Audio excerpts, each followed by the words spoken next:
Hi, I'm Don Blackwell. I am the director of the Gospel Broadcasting Network. Welcome to this episode of Truth on Wheels. In recent years, the transgender issue has been big news. It really came to the forefront with Bruce Jenner in 2015 when he decided that he wanted to be called Caitlyn Jenner. And not long after that, the Target store sparked a huge controversy with their transgender restroom policy. And more recently, we've seen the transgender issue impacting sports. The Olympics Committee, they've touted themselves as being inclusive, and all sorts of issues have arisen from the transgender boxer to weightlifting to swimming.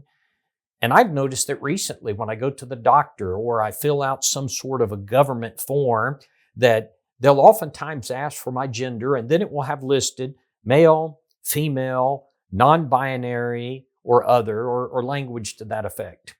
Well, a few weeks ago, I received this question. I'm going to kind of summarize the question for you, and then we will answer it. The question says, as you know, so-called transgender people with their request/demand that those addressing them or referring to them use names and pronouns that do not match their biological gender. Many employers, both governmental and private, require their employees to use preferred pronouns that do not reflect another employee's biological gender. Therefore, the question arises, can a Christian refer to another person in a way that does not reflect their biological gender? And then it simply says, is this a sin?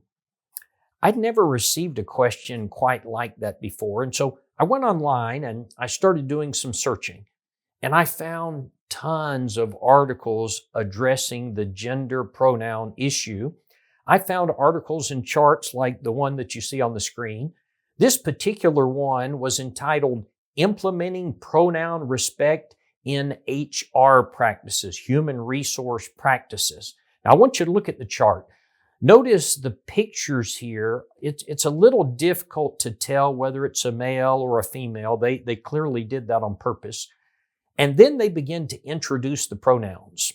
Now, you're familiar with he and she and they, but look at the fourth category. They or Z, I'm not sure how they pronounce it, but at the bottom of the flyer, they state three things. Number one, they said we need to ask. Let's always remember to ask people their pronouns. They said because guessing doesn't work. That is, you can't guess whether this is a man. You've got to ask. Secondly, they said respect. Always use the name and pronoun that someone shares with us and be respectful of their identity. And so if a man tells you he's not a man, then you've got to respect that. You've got to go along with that. Thirdly, they said we need to practice. They said, if you make a mistake with a pronoun, what do? They said, let's apologize. Say, I'm sorry. I thought you were a man. And then practice together to get it right the next time. NPR.org has an article entitled A Guide to Gender Identity Terms. And there's a page there entitled LGBTQIA Resource Center. And they teach pronouns and inclusive language. And then they give examples of how to use these, quote, new pronouns. There's a lot of them, and they show you how to use them in a sentence. And I found lots of charts like this online. So let's go back to the original question. Should a Christian go along with this? Should a Christian use what they call gender appropriate pronouns, such as those listed in these charts and on these websites?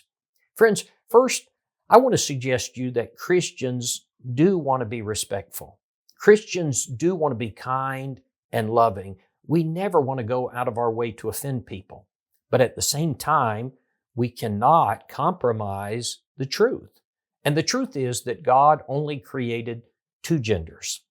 In Romans chapter 1, the Bible gives a list of sins, and at the end of that list, it says in verse 32, not only those who do the same, but also those who approve of those who practice them. It's not only wrong to engage in these sins, it's wrong to endorse these sins and to encourage these sins and to support these sins.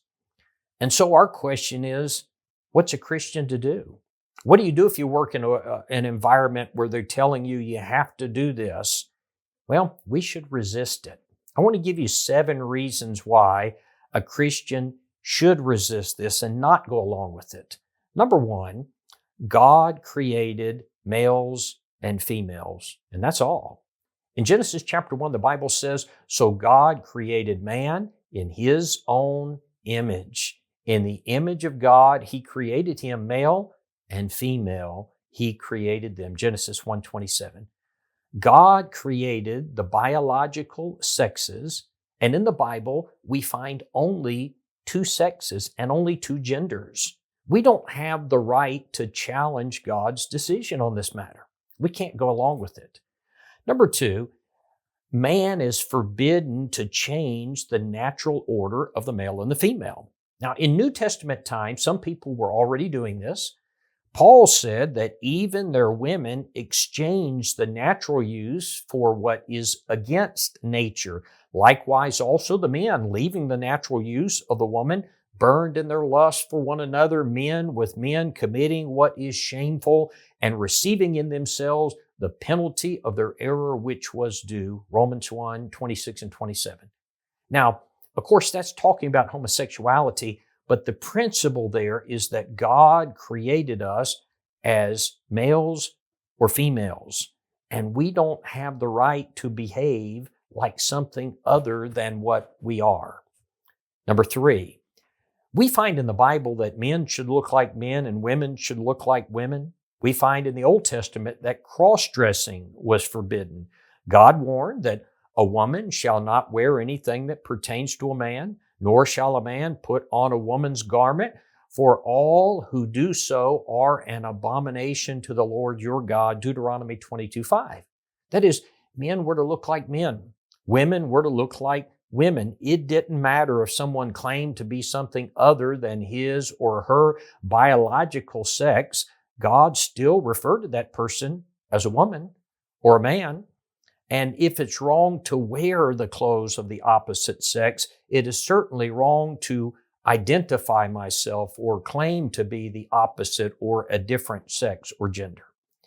Number 4, gender is built into the languages of the Bible. Greek nouns and adjectives, participles, and even pronouns are either masculine, feminine, or neuter. Hebrew nouns are also masculine or feminine. The Bible would have to literally be rewritten before we could accommodate the modern day approach to pronouns. Number 5, the Bible teaches that Christians are to reprove the world, not conform to it. Ephesians 5 says that we're to have no fellowship with the unfruitful works of darkness, but rather expose them. Ephesians 5:11 and 12. Romans chapter 12 says, "And do not be conformed to this world, but be transformed by the renewing of your mind." Friends, these verses are clear enough. Number 6, I want you to think about this. It's not going to stop here. It is not going to stop with these demands. What if someone said, "I want to be identified as God"? Do we call him that? What if he says, "I'm offended if you don't call me as God. I identify as God"? What if he accuses us of being unloving, that we won't call him God? We can't do that. What about pedophiles? Are we to soften our language to keep from offending pedophiles? Will businesses and schools insist on calling them minor attracted persons instead of child molesters? I know that sounds absurd, but really, how different is that from taking a man and saying he's not really a man? You know, we will take a man and say he's a non-man so that we don't want to offend him. Friends, if being loving and not offending someone is our primary goal, then we're always going to have to push the limits, because there's always going to be another group who is going to be offended. Number 7, I want to conclude with the words of Jesus. In Matthew 19 and verse 4, Jesus was talking about marriage, and he answered and said to them, Have you not read that he who made them at the beginning made them male and female? There were only two sexes, only two genders. And he said, for this reason shall a man leave his father and mother and be joined to his wife, and the two shall become one flesh.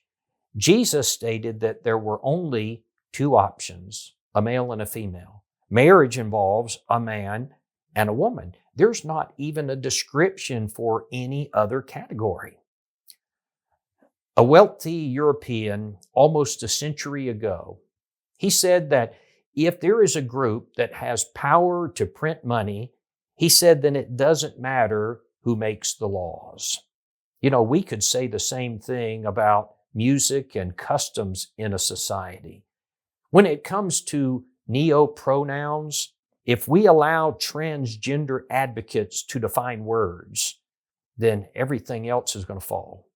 So what should we do? What should Christians do if you are in this kind of environment or workplace? We should be kind. We should show love, but we cannot compromise Christian principles and biblical truth in order to avoid offending a confused and backward and sinful world. You know, the most kind thing that we can do is to reach out, show that we care. Don't turn away in disgust, but rather show these individuals that we recognize them as people of value, people made in the image of God, and then to teach them to turn from the world and to be saved from sin. We need to let our light shine, not dim our lights for fear that we're going to offend those around us. Jesus said about John the Baptist in Matthew 11:22 that he was not a reed shaken with the wind. Friends, we need to be like John. We can't let the winds of culture cause us to change our views of what God said in the beginning and what mankind has understood for thousands of years. Thank you for joining me for this episode of Truth on Wheels. Until next time, be faithful.